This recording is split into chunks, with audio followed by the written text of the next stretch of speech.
All right, let's dive into part 6 of music theory for electronic musicians. In this section, we're going to talk about the 4th and the 6th, and we're going to kind of talk about those together because they're related.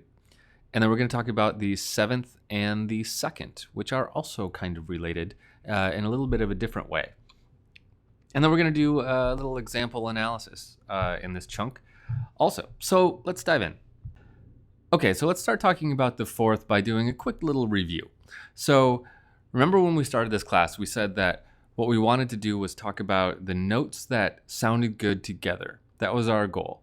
And what we've done so far is talk about the octave, and we've talked about the interval of the 5th, and then the interval of the 3rd, and building chords using the root, the 3rd, the 5th, and eventually the 7th. And the 7th, like we just talked about, has kind of a special quality, so we don't want to use it all the time, but sometimes it's nice to put that 7th in there. Now the 4th and the 6th, we skipped right over, didn't we? And I guess the 2nd also. Hold on to the 2nd for a minute. We'll talk about that later in just a minute. But we skipped over the 4th and the 6th, so let's talk about the 4th. Well, neither the 4th or the 6th are incredibly useful to us for building chords, at least not directly.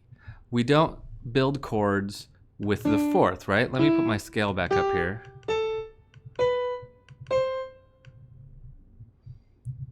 Okay, there's my major scale. C major scale, right? So the 4th would be this, from C to F. All right, 1, 2, 3, 4.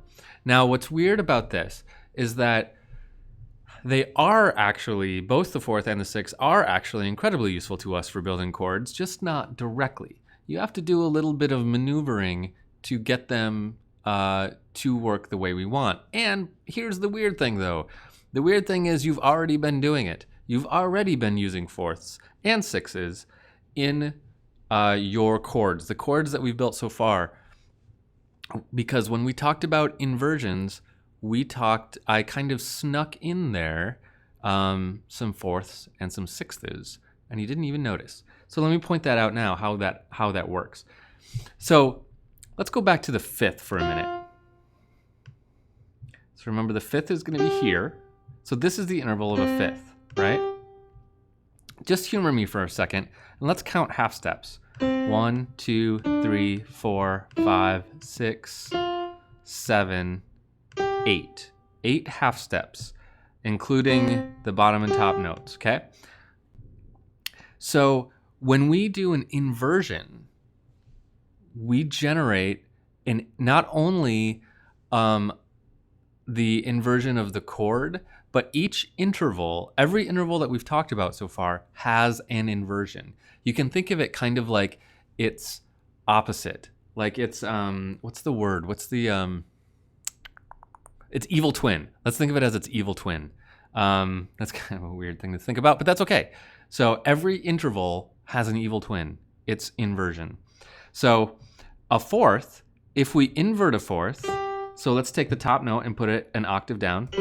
So still G to C, but let's count half steps now. 1, 2, 3, 4, 5, 6, not 8. 6 half steps is a 4th. So this now is a 4th. So the inversion of a 5th is a 4th.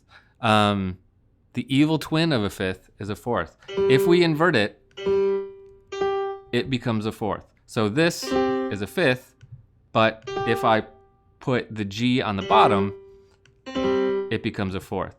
So when we did our C major triad, or any major triad, just like this, but I invert it like that, still a major triad, but there's a 4th in it now, right?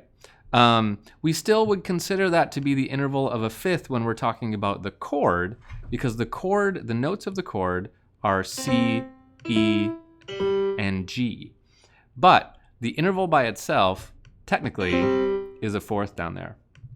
So every interval has an inversion that makes up a different interval because our scale is not perfectly symmetrical.